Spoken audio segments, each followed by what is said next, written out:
Hello, everybody. I'm Naima Bilal, co-host of Urban Consulate Cincinnati, joining you, of course, from Cincinnati. We have an exciting evening planned for each of you as a continuation of our two-night series, Destination Reparation, a very serious topic that we got a great foundation on yesterday evening with Lauren Hood, Kirsten Mullen, and William Darity. Welcome back. For participants who are joining us for the first time, welcome. We hope you'll enjoy this experience. There were some big takeaways from last night. So we learned a lot together. Lauren Hood talked to us a little bit about vibrant communities and vibrant Black communities specifically. She taught us that, the work of the work to advance equity through a reparative lens starts with reclaiming our dreams, starts with reclaiming our stolen imagination of who we are as Black people. She also told us that white supremacy is partly a function, I want to be clear about that because it's not just that, but white supremacy is partly a function of a scarcity mindset, this idea that there's not enough to go around. There is indeed enough, and we can all thrive together and heal together. And Lauren also taught us something vital, which is that the work of reparation starts with storytelling. And storytelling is a function of telling the truth. So she gave us a word yesterday, you guys. Kirsten Mullen and William Darity gave us an incredible historic overview. And we learned a lot from them too. Number one, the cumulative impacts of slavery, Jim Crow, and modern day discrimination have had incredibly negative, horrific impacts on the lives of Black people in this nation. That cannot be understated. And that manifests itself most visibly in the economic gap. And so they talked to us and laid out their argument for why remunerative action needs to take place from the federal government, from a federal level, to close that wealth gap, and that will be the measure of success to start reparative action. Of course, reparative action is not solely limited to monetary payments, but it's a key part of reparations and one we also support and believe is going to move the needle. We also learned that in spite of what we're told, our collective memory of slavery is still literally living. There are people still living today, as we learned, who are one generation removed from slavery.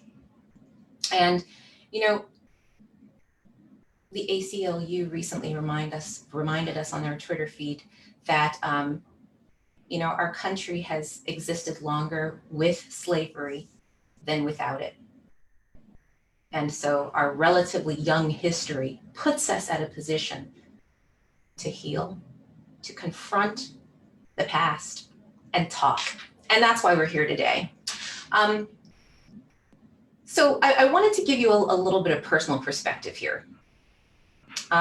Someone who I know very well asked me, what does this mean to you? I continue to ask our guests, well, what are you bringing to this conversation? What does the concept of destination reparation mean to you? And for me, it has personal meaning. I'm going to draw your attention to the screen, and I'm going to ask you to take a look at what you see before you. I'm going to tell you the story about a man. And I'm sorry if I'm getting a little emotional because it's very personal for me. I'm going to tell you the story about a man named James Calvin Nichols, born in 1890, born to a mother and father who were indeed born slaves. James Calvin Nichols was a man who enlisted in World War I to serve his country and seek the freedom and equality that he had seen so many white people in Mississippi obtain through military service. What you're looking at on your screen right now is his registration, his military registration. in his own hand. James Calvin Nichols was my grandfather, not my great-grandfather, not my great-great-grandfather. James Calvin Nichols was my grandfather. So I carry with him the narrative and story of seeking something bigger, seeking something greater. And I'll also draw your attention to something he asserts. In his own hand, he writes African when asked his race. Looking at other military records, it was customary to write colored or Negro. And my grandfather, it has some kind of significance to me that he identified himself as an African man. So he had those roots going back to our West African ancestors. So I leave that with you to crystallize this moment and this feeling that the legacy of white supremacy and slavery in our country lives on in me. And I hope with each of you, we can break the chains that would leave us from finding our best selves and from healing our nation by talking, changing our beliefs, changing our hearts and minds, and changing our behaviors with some good trouble action, right? So with that personal note, that's a hard pivot right there, but I want to talk a little bit about the breakout dialogue tonight. For those who are interested, we would love to have you participate at 8 p.m. in the interactive component of Destination Reparation. If you have registered, you will have already received an email with the Zoom link. So we're going to ask you to click on that right when we're ready to go into the interactive portion. If you didn't register, we will be placing the link, or do I point this way or that way?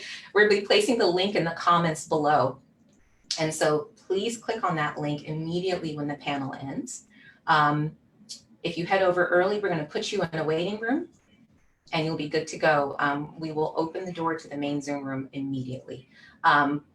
We'll give everybody a few minutes to hop on before we get started. So with that, I am really, really thrilled to welcome two amazing women to moderate our panel discussion tonight. They also happen to be very, very important thought partners for Urban Consulate Cincinnati. They give us a rigor of academic and sort of scholarly weight to our work. We rely on them really heavily to make sure that we are thoughtful about our programming. So welcome, Brandy. Welcome, Tia. It's so good to see you. How are you today? So great to be here. Likewise. I just want to, well, you know what? We all have our stories, right? And I want to tell the audience a little bit about your stories, right? And we'll learn about why you guys are so amazing, and we're so grateful to have you here. Dr. Brandy Blessed, okay, let's just get it right.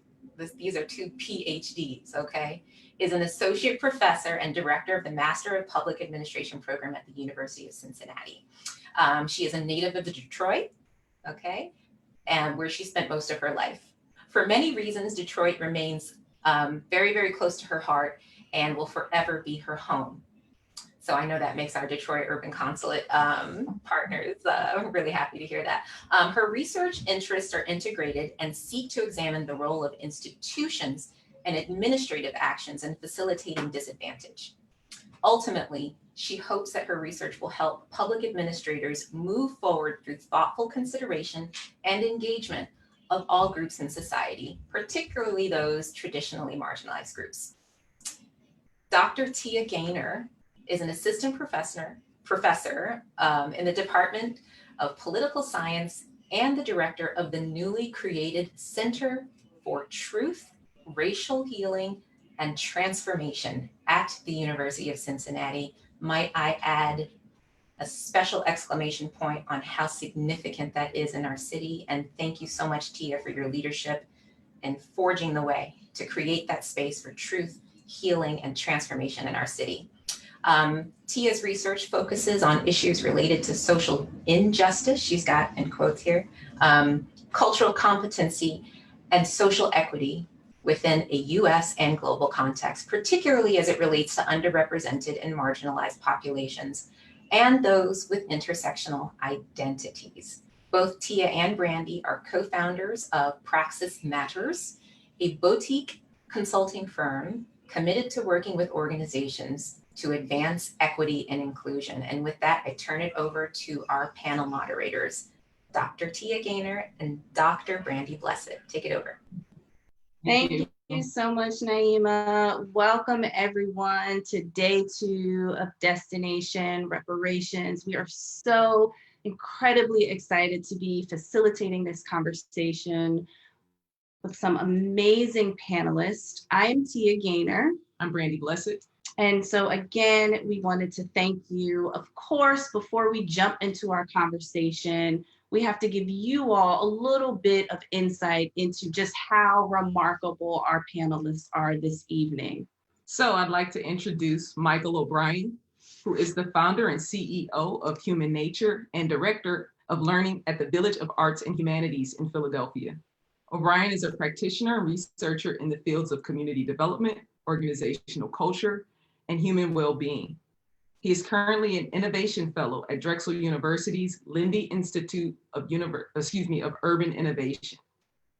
His consultancy works with nonprofits, businesses, local government agencies, and their employees on how to transform and understand and support human development, interaction, and performance. Clients include Neighborhood Works, America, Artist Year, New Jersey Community Capital, and Temple University Health Systems. O'Brien holds a bachelor's degree in music at the University of Arts and a graduate certificate in childhood trauma studies from Jefferson University. Welcome, Michael. Thank you so much. Our next panelist is Rachel Knox, who works as the Thriving Arts and Culture Program Officer for Hyde Family Foundation in Memphis. Previously, she worked for Innovative Memphis as a program associate and at the Orpheum Theater as the manager of teacher professional development and community partnerships. Rachel graduated with a Bachelor's of Fine Arts in Theater from the University of Memphis with a concentration in costume design and technology, and is currently pursuing her master's in public policy and administration from American University. In 2016, Rachel was nominated as one of Memphis Flyers 20 under 30 and received the Salzburg Global Seminar Fellowship for Young Cultural Innovators in the Arts that same year. In 2018, she was named one of the 40 under 40 Urban Elite recipients. Rachel currently serves on the boards of the Urban Art Commission and the CLTV Collective. So great to have you with us tonight, Rachel. Thanks, y'all. And next we have Jerry Neri, who is Dene in Inde. He is executive director of the Greater Cincinnati Native American Coalition, which exists to preserve and represent the culture and heritage of Native Americans, Indigenous, and First Nations people, but not limited to providing education, advocacy, and support on behalf of contemporary Indigenous issues, and by cultivating knowledge about Native American history and local and regional communities. He has worked in the past with schools and organizations in the Miami Valley Native American Council, the Southern Ohio Archdiocese of the Episcopal Church, and the Native American Ministry Council, the Poor People's Campaign, and the Sierra Club. Jerry is a water protector who is also a Standing Rock veteran. Jerry, thank you for joining us. So happy to have all of you here with us tonight. Last night, there was a wonderful conversation, and I know that reparations can be a heavy topic for some people, but Kirsten Mullen really talked about hope and how important hope is to bringing reparations to fruition. So I wanted to start our conversation today just by asking each of you, what's giving you hope today?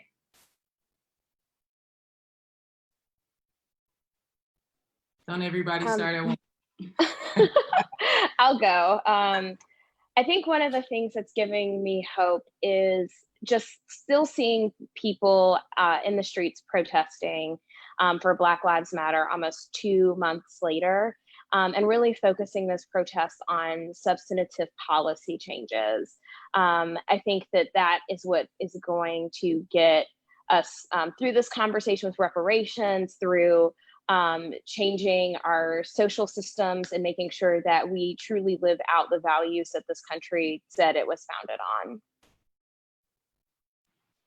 Yeah, following that, I think, well, I know what brings me a lot of hope is, two things. One is sitting in the wisdom of my ancestors, right? Like I do a lot of personal work to make sure that I'm learning and I'm grounded in the understanding of our history prior to acts of war and enslavement. And so that's very grounding for me personally. I think the other side, or I know the other side that is giving me hope is that I'm watching people have very serious conversations and do deep interrogation on what it means to explore shared humanity.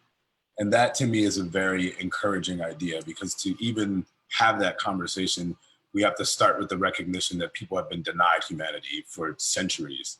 And what's that rub like? And so that inspires me, because that tension is, I think, where we can really move forward.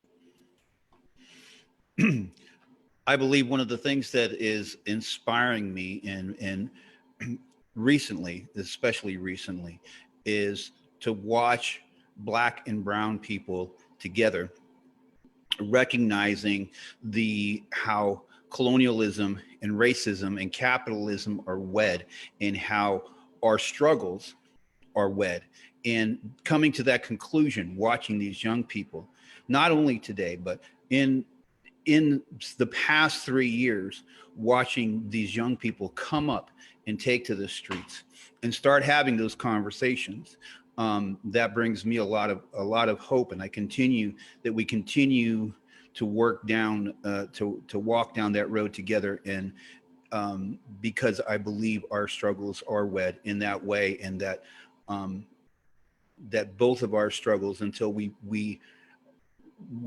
find a way to move forward, and we find a way to have that reconciliation, not with the government, not with society as a whole, but for us to reconcile and come together and show that unity that we have, and to find something different than the colonial system that exists right now. We're not going to make any changes, but I think those changes are starting to happen with the discussions that are happening. Yeah, absolutely. I mean, just hearing from you all talk, even in the moment that we find ourselves in the current situation that we find ourselves in, there's still a lot to be hopeful for. And so we have to hold on to that. Yesterday's conversation, Kirsten talked about examples of reparations that have occurred in the US before. She mentioned direct payments that were made to those who were impacted by the forced internment of Japanese Americans. She talked about reparations paid to the victims of 9/11, the Sandy Hook Elementary School shooting, and the Boston Marathon. There are also a number of other examples of reparations that we wanted to highlight in this conversation. In 1974, the US government reached a $10 million out-of-court settlement for the victims and their families of the Tuskegee experiment. In 1994, Florida decided to grant $2.1 million in reparations to the survivors of the Rosewood Massacre. In 2013, North Carolina passed a $10 million reparations program for those who were impacted by their eugenics sterilization program. And just very recently, Asheville, North Carolina approved reparations for Black residents. And so we have these examples of reparations that have been paid in the United States. What I find interesting is that most of these reparations are at a local or a state level. And so when we look at it at the federal level, besides the one reparations or example of reparations that we have is in response to a court settlement. And so I wanted to ask you all, why do you think it's so difficult for the federal government to pay reparations, specifically for Black people in the United States? And to what extent do you believe that anti-racism explains the inability for anti-Black racism, explains the inability for the federal government to consider, at the very least, and institute a reparations program? And Mike, if you want to take the lead, and then everyone else can jump in. Sure. So I love that question, because I think there's a core answer here that is centered on two. If you think about DNA as a double helix, I think we've got a double helix kind of thing happening in this situation. We've got the fact that if you acknowledge that Black people are human, you have to acknowledge so many other subsequent things, right? So that's one strand of that helix. The other helix is they don't want to pay the trillions of dollars that it would clearly amount to when you take into consideration that Black people were systematically mapped from the continent of Africa all along that western coast, top to bottom practically, were mapped based on the skill sets that they had in terms of growing crops and what they were doing with textiles, et cetera. They were mapped to points and spots in America and in the Americas for where you could grow the comparable, if not literal, identical crop. So for example, you have folks from Sierra Leone who knew well how to grow rice crop, ending up in the Sea Islands, right? And North and South Carolina and the whole Gullah Geechee region growing rice crop, right? It was not happenstance. It wasn't some random market force. It was a decisive moment and choice.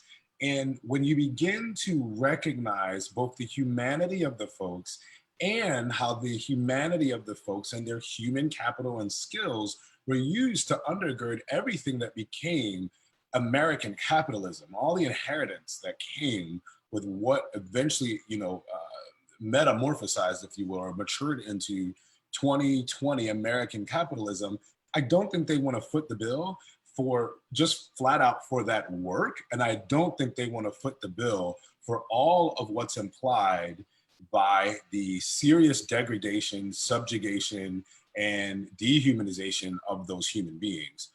There's a lot we're learning over the last 20, I'd actually even go 30 to 40 years regarding trauma, regarding chronic stress, the body, allostatic load, which is the wear and tear on the body from overactivation of the body's stress response system and stress mechanism. Stress in your body for more than 20 to 25 minute spurts habitually is poisonous to the body, literally. Your stress response system is connected to every major organ in your body, diffused throughout the central nervous system, and will erode the chemicals that get released when you're having these kind of stress response moments that are habitual, will erode parts of your brain's architecture. I mean, this is serious stuff. It will definitely impact immunology and the way your immune system works. So we have this information. It's readily available. We're learning more and more every day. And when you take that information and begin to apply it historically, when you begin to look at even more fascinatingly new areas of study, interdisciplinary studies on the human body and genetics, so a field called epigenetics, right, which is looking at what social influencers impact the way that genetic expression actually works, what traits can get passed down, even though they're not necessarily hereditary in the actual genome encoding, but there are things that can get passed down that can deactivate. There are other proteins and chemicals going on within the genome package, if you will, and there are things that will deactivate parts of your genetic coding and expression. That we're learning about that now. And what we're even learning, or over the past decade at least, and what we're learning does not bode well for those who are looking to keep this conversation around reparations suppressed. And I'll end here. The situation gets really complex because now we're not just talking about money, but we are talking about biology. We're talking about disrupted human development. We're talking about the ability for people to thrive during disrupted human development for multiple generations. And what does this mean for debts that are owed that go beyond just money? That's great. Rachel? I think just to add on to what Michael was saying around specifically the monetary piece of this too, is that we live in a capitalist society and everything is based off a scarcity mindset. And so if you have this idea that you owe trillions of dollars to these people that we said in a country, you just have to pull yourself up by your bootstraps, right? You're destroying the very fabric of what this country is built on, which is untrue, right? Like, there is no meritocracy. So much of the wealth in this country was built on the backs of people who looked like me and my family. This country was built by us, but not for us, in some sort of really weird reverse FUBU movement that our country was built on. And it allows people to continue to perpetuate the stereotypes that the reason why Black people are unable to get ahead is because they are simply not working hard enough. And when we think about all the things that Mike just said around the biology and us literally working ourselves to death, lower income communities not having access to things, having multiple jobs, being stressed, even in the middle of this pandemic, Black people being at the highest risk, Black and brown people being at the highest risk because of these underlying conditions, you really see that this is part of the system. It's not something that people just like accidentally, oh, we didn't know it would end up this way. Like you said, all of this is a part of a system that was very specifically mapped out for this purpose. And in this time period, as we start to unravel the fabric of the words in our country and the Declaration of Independence, we are learning that we have to rebuild a system that does not have the lenses of white supremacy and patriarchy at their center.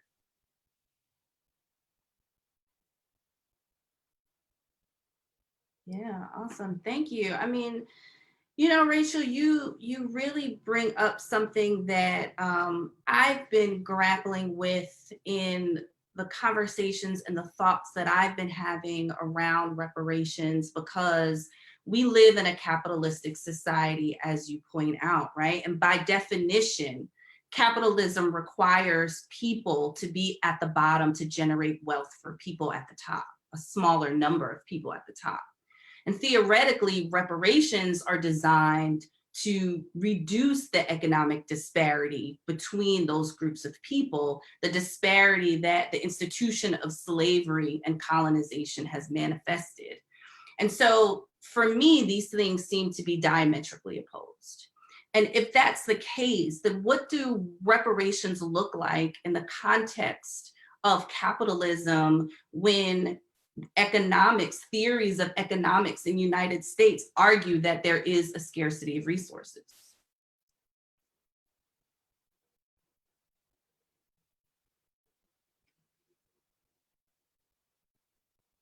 Well, I'll just add my thoughts to that.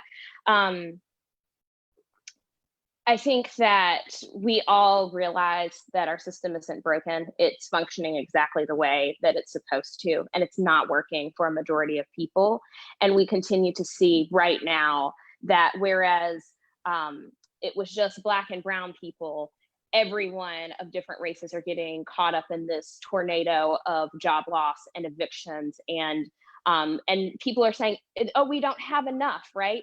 There are thousands of people, if not millions of people, getting kicked out of their homes due to job losses. And then we're being told there's not enough. Well, there's not other people to replace those renters. So like, what kind of systems are we building, right? And how can we build community that allows us to live fully as individuals and fully within our belief systems and in the safety and comfort of our country and in our cities and in our neighborhoods, right? And so I think we know that trickle down economics doesn't work, right? We know that like there is a hoarding of resources that if it was redistributed would allow us to have high quality schools in every zip code, regardless of what the neighborhoods around them, whatever their income levels are, that we have working roads, that we aren't trying to get millennials and Gen Z people to, buy crop tops from the United States Postal Service to try and save it. We could live in a country that serves all of us, and we just have decision makers who don't value that, right? Because they are also a part of the hoarding of those resources. If I can just jump in on that, I really love this idea of how our conversation is so narrow, right? The solutions for which we are presented are often limited. So it's like A, B, or C, right? Going back to this idea of our inability to live our full and authentic lives, the ability to imagine a new world is severely limited by the fact that we are in a space, in a country, in a context that is only about thriving and trying to survive at the bare minimum, right? Our inability to reimagine and engage in these policy conversations in a way for ways to develop community outside of what white society deems as normal is in a lot of ways limited, just because we're trying to survive as opposed to being in a position where we can thrive. And so, anybody else would like to jump in on that? I think one of for me, I would like to say part of decolonizing the way we think, the way we organize our communities, the way when we get stuck in that paradigm that the European way, that the colonial way is the only way to structure our communities, to structure our schools, to structure everything that is around us, to even structure our reparations. This is what is limiting us, because we need to think and imagine a world outside of a colonial system. We need to find ways to create within our communities something that is outside of the colonial system. When we talk about reparations, you can look at the fact that there is $102 billion right now sitting, waiting for the Lakota people, for the Black Hills. In 1980, the Supreme Court decided with the Lakota people and said that the land, the Black Hills, was wrongfully taken by the United States government. And there is, as of right now, because of, since 1980, no one has touched that money. It's $102 billion. But the land was never for sale. The land was never for sale. 52 universities right now are built on their land grab universities. These major universities across the country were created. 40 million acres were taken by Abraham Lincoln and given to these universities to create land trusts to establish these universities. This land was forcefully taken by 160 campaigns against Native American people to take their land, to sell their land, to create the universities that white kids are getting educations at. And this is wrong. When we talk about reparations, we need to be talking about something more than than money. Money is what's created all the system. We don't want money. We want education. We want housing. We want our communities. We don't need this, the food apartheid, where they're weaponizing access to food to us still. And the reason why they can't decide on reparations yet is because they're not finished with their campaign against us. They're still doing it every day. And we need to recognize that this isn't over. We need to stop this. We need to fight this. We need to find ways that where we take back that system, we take back that education, where we start teaching our children that there is a different way outside of colonialism. Because not only was this country, was the system never meant to include us, it was meant to eliminate us. We were not supposed to still be here. And they're pissed that we're still here.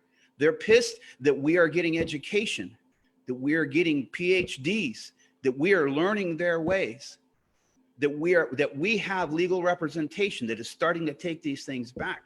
but it's a long fight, and we need to continue to educate our children, to tell them that the fight is going to continue on for generations after us.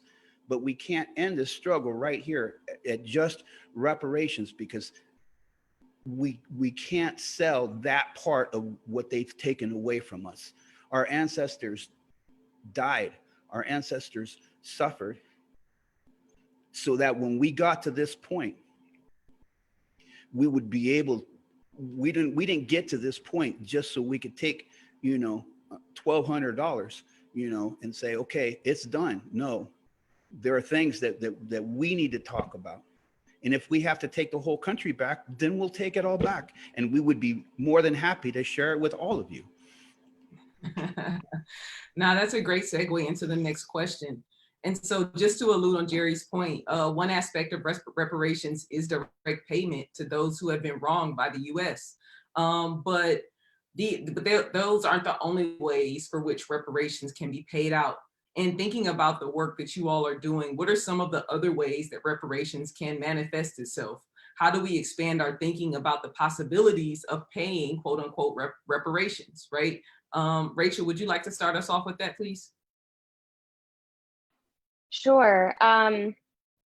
So I work in the field of philanthropy, and as many of you know, it's an exceptionally white field. 90% of presidents of foundations are white, 85% of staff are white, and it's an industry that is built on very little oversight and relationships, which of course are not relationships that are oftentimes in communities of color.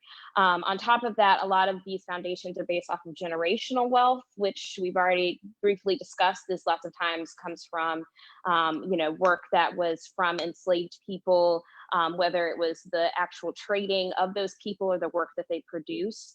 And a lot of foundations are maintained by stocks that are invested in things that are dangerous and horrible for our community. So you have a lot of philanthropic or foundation that might say that Black Lives Matter, but if their stocks are in supporting the prison industrial complex, then those Black lives that they're talking about only matter if they're in cages, right? So we have to change the narrative around the work that philanthropy itself is doing to ensure that it actually is supporting justice and freedom for all of us. In my personal work at my foundation, we are hyper focused on how we support Black and Brown-led organizations, and very specifically Black-led organizations, because that's the majority of people in Memphis. Since I've been in my position, our portfolio has grown from 12% Black-led organizations to 48%, and the next year it should be about 56%, which is almost in line with our statistics as our population. But there's other things that we can do as well. We're going through who are the vendors that we're using? How are we supporting Black-owned businesses?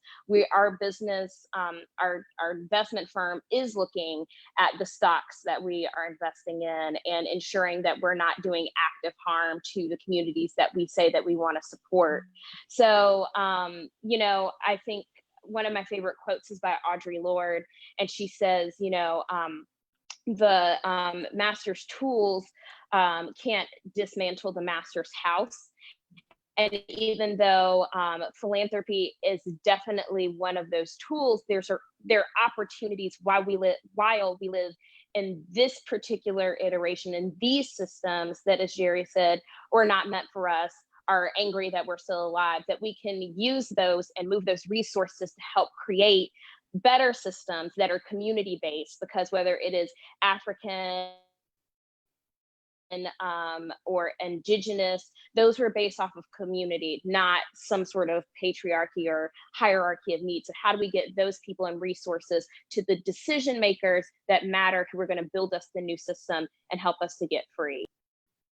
That's great. I love the follow the money, right? Like that's at the heart of all of it, right? If you want to know where a person's investment or real interests lie, you follow where they're investing their money, where they're donating to campaigns and all of those things, which is a timely conversation given the fact that this is an election year. So do your homework. Anybody else want to respond to that question before we move on to the next one? I think one of the so if when we look at Notre Dame University, one of the programs that they have right now is, because the university was built on Potawatomi land without the Potawatomi being involved in the decision for them to build the university. Now the university is offering, or the university has a program that any of the descendants, any of these people who, any of the Potawatomi people, whether they're Potawatomi of Kansas or the Pokagon Band in Michigan, their descendants get to go to the university for free. And I think when you talk about reparations, one of the things is that all of these universities, especially those 52 universities that were created on stolen land, that people of color need to be able to attend these universities for free, because we don't need scholarships by, when you think about a scholarship that is created by an endowment that was created from, money that was made off of the backs of black and brown people. And now you're going to offer us an endowment because you're gracious enough to let us get a scholarship to go to school. That's not how it works. You stole the land from us. You stole people from their land to build your university. And now now you act like you're being gracious enough to give us an endowment. That we earned the right to go here. We earned that right at the very least. So the reparations should include education. The reparations should include, opportunities to not just have people create affordable housing in our neighborhoods. We want affordable housing in their neighborhoods. We want access to their grocery stores. We want access to their clean water. Instead of just keeping us, contained in these neighborhoods. There's no difference between a reservation and a red line neighborhood. They're the same. I've lived in both. They're the same, and they're doing the same thing, because they by containing those neighborhoods and containing and othering those people, then they can continue to have access to those things that our ancestors gave them. And we don't just want better schools in our neighborhood. We want to go to their schools. We want to go to their grocery stores. And that's a part of those reparations as well. I'd like to just add, because I appreciate so much of what Jerry is bringing forward. There was a structural investment in annihilation, whether it was annihilation of life, annihilation of culture, annihilation of the opportunities and inputs necessary for thriving and flourishing. And it was systematic. And I appreciate Jerry's points, because they build on this idea that I had mentioned at the top of, like, what else was taken from us that money just can't fully replace? But it does need some infrastructure, some time, and some inputs and resources built into that space so that we can get back to what is best for us at our core, right? And human beings, like, let's be real, there is a science to thriving for our species. It is well documented. We don't have to actually pine around and kind of figure it out and go like, oh, well, what kind of special alchemy? This has been well researched for quite a while, right, at that. So I just want to underscore that if there is systematic annihilation that was, again, invested in terms of money, resources, and even building out a knowledge base and framework around why that annihilation was okay, right? From a theological perspective, from a legitimate, what they would consider biologically informed perspective, thinking about eugenics and the way that measurements of intelligence, actually the literal book The Measurement of Intelligence was written to back that up. I mean, this is all well documented, right? Even down to the fact that there's this fantastic book called Hitler's American Model, written by a guy, James Whitman, a legal scholar out of Yale, who actually documents and researches and builds the case for how Nazi race law was completely inspired by and built on the backs of American race law. And we have to be honest about these things and name them. And I think part of this structural, if you will, reparations piece for us is about the truth, right? And the narrative. There's a piece around this, which is truth and reconciliation around the history of this country, its impact on people, and what does that look like from a biopsychosocial spiritual level? And then thinking about reparations at every one of those dimensions, I think then begins to get to this point around like, what is it that we need in infrastructure and in direct payment to start to address the breaches in our well-being? No, I don't even know what to say behind that. Like, you just dropped the mic right there, sir. But I guess I want to think about this idea of reparations a little bit more. So, you know, you talked about the racial hierarchy that exists and that has systematically excluded people of color. So whether we're talking about the finance industry or housing or education. And despite that reality, Black people and people of color have continued to persist, right? They've continued to find ways to do things that are best for themselves and for their communities and for their families. And so when we do this work, rarely do we get credit for it, rarely do we get compensated for it, and rarely are we seen as authority figures in our own right. And so in this regard, our lived experience is often disregarded and our voices are silenced, which tells us that the counter narrative is important, right? So just as we're saying, as your vote doesn't matter, they wouldn't try so hard to keep you from voting if it didn't matter, right?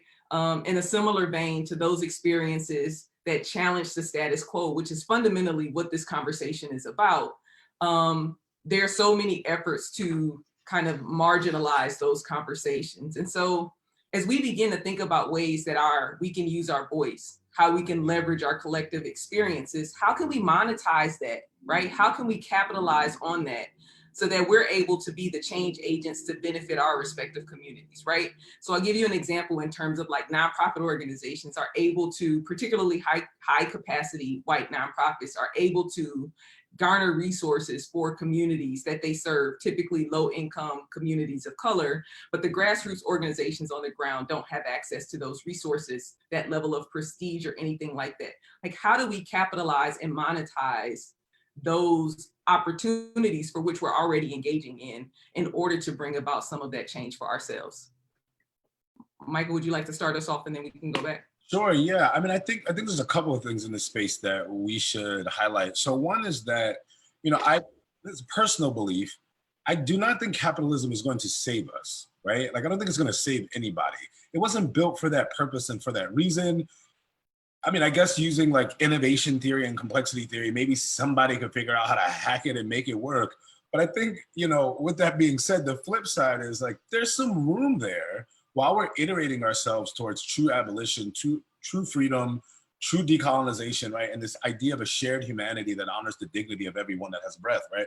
I think there is space within capitalism. In fact, I don't even think, there definitely is space within capitalism for it to not look as nasty as ours does, right? When you look at the rest of the world, particularly the Western world, people practice capitalism in ways that we do not. We're the only ones in the world experiencing unemployment and this issue around employment and a transition to the future economy during COVID-19 the way that we are. It's a fantastic article that came out from the New York Times, a group of economists that worked with now Senator Elizabeth Warren when she was commissioned, if you will, by Barack Obama to overhaul the banking industry. They did this wonderful paper looking at how all of the Western world is handling this issue and why we are so caught in the way that we're caught. It's because of the way that we've metabolized capitalism. And so with that being said, we do have room to dig in and go like, all right, how can we, with what we have, how can we start to get ourselves towards a particular place and space? And I think in the context of nonprofits, fiscal sponsorship is often overlooked and or superbly manipulated by high capacity middle management nonprofits. And it's a space where, you know, when trying to start a grassroots nonprofit or a grassroots org, if you don't have 3 to 5 years of audits and financials, it can be very hard to get a substantial grant that will get you startup capital, right? And that's the other frame here, is that I think the way that Black people are taught about like business infrastructure and the way that we're taught to like either volunteer and or put it in a nonprofit, I just don't find that our white counterparts get that same information. Like that is not the way we're told to volunteer around public health epidemics like gun violence. They start whole companies, right? Mm-hmm. Middle-class white people volunteer at PTAs. No, I mean, let's be real, right? Like, I'm not trying to sound too prescriptive about what people do by race and group, but I think if you were to go to the suburbs around Philadelphia and see the categories of what's considered volunteer activity and line that up next to any social issues or challenges that are directly plaguing their children or anything intergenerational, those aren't matching up. But for whatever reason, that is the expectation in our communities. And therefore, if my lived experience is put into a volunteerism and civic engagement lane, and I'm being forced to think about like starting a grassroots nonprofit from the bottom up, and nobody's talking to me about startup capital, a business, sustainability, impact, of course stuff is going to fail. Like Black people have some of the most, if not the most, under capitalization and support for starting a business. Most businesses, regardless of your race, fail within the first 3 to 5 years anyway. So there are all these factors that, again, Black people just don't get oriented in. And I find that the space of fiscal sponsorship can be protective. It can be very mentoring, and the guidance is there, can be there. I won't say it's always there at all. I've had good experiences in that boat, but I know tons of people that have not. But it's an opportunity for us to say, okay, here's a space. How do we reimagine the structure so that it's healthy? Thank you. I'll just add to that also, especially what you said at the end around like the ways in which financial capital are exchanged between especially Black and white communities. White founders, leaders, et cetera, are also allowed to fail. Like they are allowed to fail. They are allowed to basically set millions of dollars on fire, and everyone's like, oh, it's okay, don't worry about it, right? And then like Black organizations who have been running their organizations have had excellent outcomes and basically had a piece of string, a paper clip, and some bubble gum. They get $25,000 and one piece of it goes wrong, and they're like, well, you're just unreliable. We can't fund that anymore. We're not going to take that risk. You're too risky to fund in the future. And so being in philanthropy where that is so true, and where like white leaders can go to a steak dinner and get a check, the 6-figure check, and Black organizations oftentimes have to jump through mountains of paperwork, jump through tons of hoops.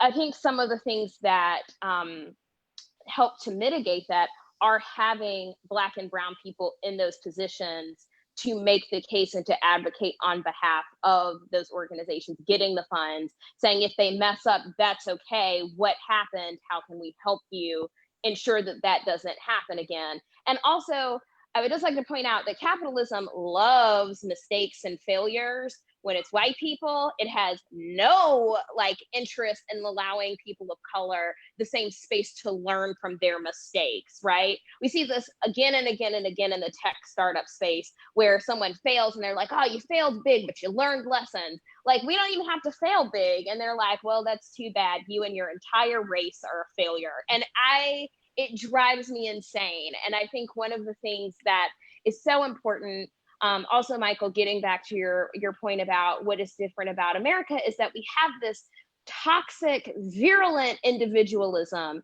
that is not in any way grounded in what is best for the community, what the best for our communities that we serve, where we're like in place, but also the greater community of this country, and what it looks like to really invest in people who are the innovators and get that middle group out of the way so we can go directly into the grassroots, because you can't grow grass on the top, you grow it in the soil, and that is where you have to put the seed, the water, the resources, and the sunshine.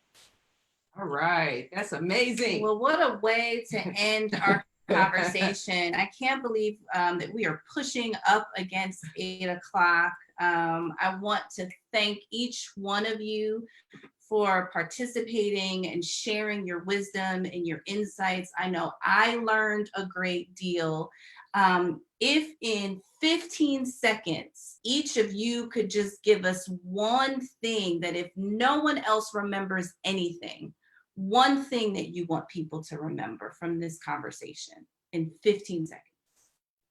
Mike, do you want to go first? Jerry, how about you go first? Sorry. Yeah, in the 15 seconds, I want everyone to understand that lateral violence is real, that we have too many things that are created by forces outside of us, that we don't need to be doing it to ourselves, that racism, colonialism, and capitalism are all intertwined, as is our struggle, and as a people. And as an organization, we need to stand by each other. We need to work together, because that's the only way we're going to create a better system outside of what exists right now. Thank you, Awesome. Jerry. Thank you, Mike. I second Jerry on that, and I just would add to that or build on that and say that, again, human beings, we develop in 4 dimensions that are all intertwined. Biology, we're biological, we're psychological creatures, we're social creatures, and we are spiritual creatures. Spiritual not being religious, but spiritual meaning, looking at the faculty of meaning making, that we make sense of the world and derive meaning from what happens to us, around us, and through culture, we inherit meaning. And so just remembering that all 4 of those areas, harm can take place, but so can healing, so can safety be created in those 4 dimensions, and that reparations needs to account for all 4 of those dimensions. Thank you. That's Rachel. awesome. Sorry.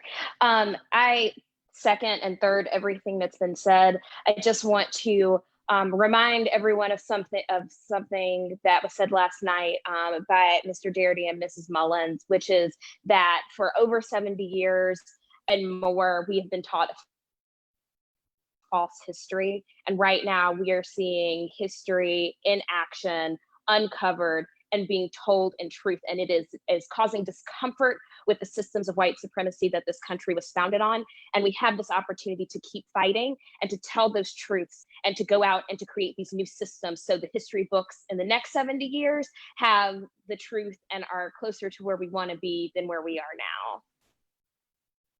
Absolutely. Thank Well, you, thank you Rachel. again to each one of you. Thank you to the participants who joined us on this conversation. And I encourage you all to stay for the second part of this evening. You do not want to miss what's coming up next. And I will pass it on over to.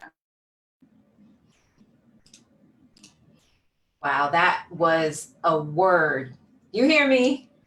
I was sitting in my seat, jumping up and down, like everything that you guys have shared with us, the information you have poured into us has taken our understanding and the depth with which we carry and digest this information to a whole new level. So thank you, Tia. Thank you, Brandy. Thanks so much, Mike, Rachel, and Jerry. We are so honored that you have joined us tonight. Now is the time I think we've all been waiting for. So we've had this journey of listening and reacting, and now is the time to have a conversation together so we can process together. So I'm going to give you some instructions. I'm definitely going to be prescriptive here, unlike my friend Mike.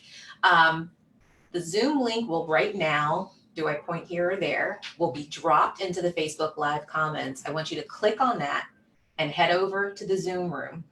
And that is when the interactive component will start. So go ahead and head on over to the Zoom room right now. We will see you there and continue in the last segment of our journey together.